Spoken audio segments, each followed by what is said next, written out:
తెలంగాణ రాష్ట్ర తొలి ముఖ్యమంత్రి బీఆర్ఎస్ అధినేత కల్వకుంట్ల చంద్రశేఖరరావుపై ప్రభుత్వం అనుసరిస్తున్న రాజకీయ కక్ష సాధింపు చర్యలను నిరసిస్తూ ఆదివారం గుర్రంపోడు మండల కేంద్రంలోని బీఆర్ఎస్ శ్రేణులు ఉవ్వెత్తున నిరసన చేపట్టారు. మండల పార్టీ అధ్యక్షుడు నాగులవంచ తిరుపతిరావు ఆధ్వర్యంలో నల్లగొండ దేవరకొండ ప్రధాన రహదారిపై భారీ రాస్తారోకో నిర్వహించారు.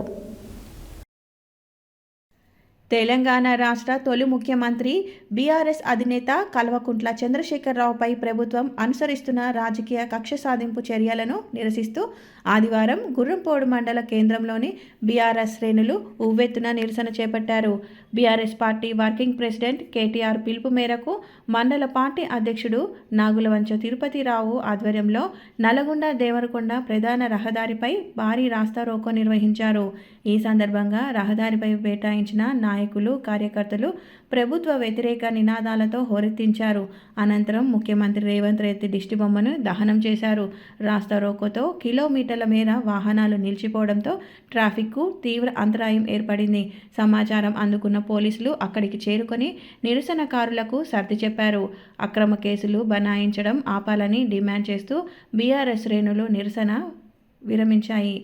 ఈ సందర్భంగా తిరుపతిరావు మాట్లాడుతూ తెలంగాణ రాష్ట్ర సాధకుడు కేసీఆర్ను రాజకీయంగా వేధించేందుకు కాంగ్రెస్ ప్రభుత్వం అక్రమ కేసులతో ఇబ్బందులకు గురి చేస్తుందని మండిపడ్డారు. ఈ కార్యక్రమంలో మండల పార్టీ నాయకులు, వివిధ గ్రామాల సర్పంచులు, ఎంపీటీసీలు, తెలంగాణ ఉద్యమ నాయకులు, కార్యకర్తలు, కేసీఆర్ అభిమానులు పెద్ద సంఖ్యలో పాల్గొన్నారు.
ఓసారేమో కాళేశ్వరం కూలిందంటాడు, ఓసారేమో హరీష్ రావు మీద నోటీసులు ఇస్తాడు, ఓసారేమో కేటీఆర్ మీద ఇస్తాడు, కేసీఆర్ మీద ఇస్తాడు.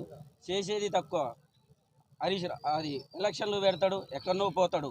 జాండా ఎగిరేషన్ కూడా ముఖ్యమంత్రి గారు తెలంగాణలో ఉండడు. నోటికొచ్చిన మాటలు మాట్లాడుకుంటా పేగులు మెడలకు వేసుకుంటారు.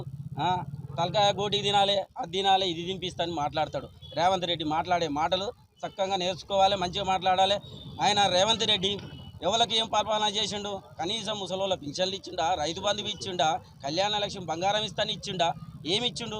బోగరు మాటలు వరులుకుంటా రోడ్ల మీద వరులుకుంటా తిరిగేటానికే పనికొస్తాడు. వాళ్ళ మంత్రులే వాళ్ళకు సలహా లేకుండా ఘోరంగా ఎక్కడ తిరుగుతారు అక్కడ తిరుగుతున్నారు. కాబట్టి ఇప్పటికైనా రేవంత్ రెడ్డి ఖబర్దారు, ఇప్పటికైనా చెప్తున్నాం, కళ్ళెర్రగా చేస్తే తెలంగాణ ఎట్లా తెచ్చుకున్నామో ఇప్పుడు కూడా కళ్ళెర్రగా చేస్తే నువ్వు భస్మం అవుతావు. ఇప్పటికైనా ఖబర్దారుగా చెప్తున్నావు రేవంత్ రెడ్డి. మాటలు మంచిగా నేర్చుకొని ఒక పెద్ద మనిషిని 65 ఏళ్ళు వచ్చినాయి కానీ కేసీఆర్ నువ్వు మాటలు అనే అవసరం లేదు. ఒక మోడీయే మెచ్చుకుంటుండు. తెలంగాణ అభివృద్ధి ప్రదాత అయినటువంటి కేసీఆర్ గారికి నోటీసులు ఇవ్వడం అంటే ఈరోజు తెలంగాణ జాతికి మొత్తానికి కూడా నోటీసులు ఇచ్చినట్టే. నువ్వు దేనికి ఇస్తున్నావు నోటీస్? ఇవాళ సుప్రీంకోర్టు హైకోర్టు కొట్టేసినటువంటి కేసులో మళ్ళీ టీఆర్ఎస్ని వేధించాలని కేసీఆర్ గారిని వేధించాలని నోటీసులు ఇవ్వడం అనేది ఏమైనా చర్య? ఈ నోటీసులకు తాటాకు చప్పులకు కేసీఆర్ గారిని టీఆర్ఎస్ గారిని భయపడదు. జైళ్ళని ముద్దాడి అనేక కేసులను ఎదుర్కొని జైళ్ళనే కొత్త కాదు. అలాంటి నీ సిట్టుకు భయపడే పార్టీ కాదు, సిట్టుకు భయపడే నాయకుడు కాదు కేసీఆర్ గారు. ఖబర్దార్ రేవంత్ రెడ్డి, కాంగ్రెస్ ప్రభుత్వానికి ఒకటే హెచ్చరిస్తున్నాం, నువ్వు కేసీఆర్ని టచ్ చేస్తే తెలంగాణ రాష్ట్రం అగ్నిగుండం అవుతుంది.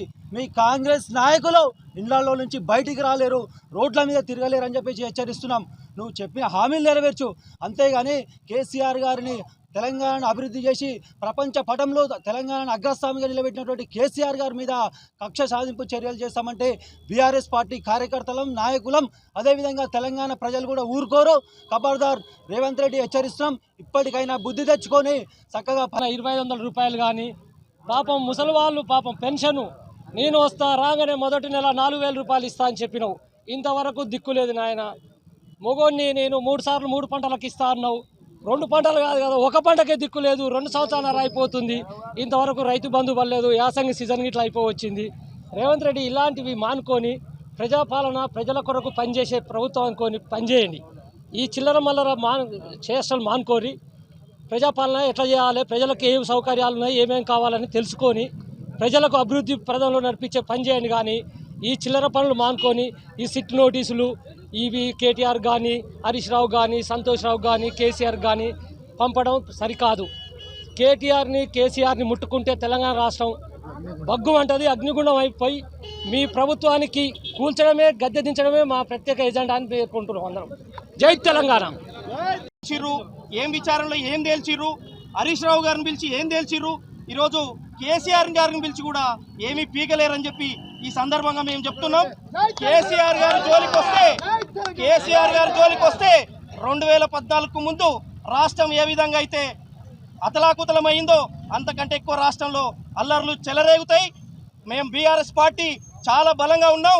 ఈరోజు ముఖ్యమంత్రి రేవంత్ రెడ్డి పరిపాలనని గాలికి వదిలిపెట్టి ఇవాళ మున్సిపల్ ఎలక్షన్లు వచ్చినప్పుడు ఒకసారి హరీష్ రావు గారిని సిట్టు విచారణ పేరుతో వేధించటం, కేసీఆర్ గారిని సిట్టు విచారణ పేరుతో వేధించటం, మున్సిపల్ ఎలక్షన్లని ప్రజలను దృష్టి మళ్లించాలని చెప్పి ఒక దొంగ ఎత్తుగడ పెట్టుకొని ఈరోజు మున్సిపల్ ఎలక్షన్ల లబ్ధి పొందాలనే ఆలోచనతోనే ఈ సిట్టు విచారణ అనేది కేసీఆర్ గారిని పిలవడం జరిగింది. కాబట్టి ఎలక్షన్లు వచ్చినప్పుడు సిట్టు విచారణ, రైతు బంధు ఇవ్వాల్సి వచ్చినప్పుడు ఈడీ విచారణ, ప్రజలు ఈరోజు రైతు బంధు లేక గ్రామాలలో పెట్టుబడి లేక, వ్యవసాయానికి పెట్టుబడి లేక నానా ఇబ్బందులు పడుతుంటే, గ్రామాలలో వరికి యూరియా బస్తాలు లేక ఇబ్బంది పడుతుంటే అవన్నీ వదిలిపెట్టి సిట్టు విచారణ, ఈడీ విచారణ అని చెప్పి ప్రజలని తప్పుదోవ పట్టించే పని చేస్తున్న రేవంత్ రెడ్డి, నువ్వు వెంటనే రాజీనామా చేయాలి. కేసీఆర్ జోలికి వస్తే నీకు పుట్టగతులుండవు. నువ్వు పరిపాలనని దృష్టిలో పెట్టుకొని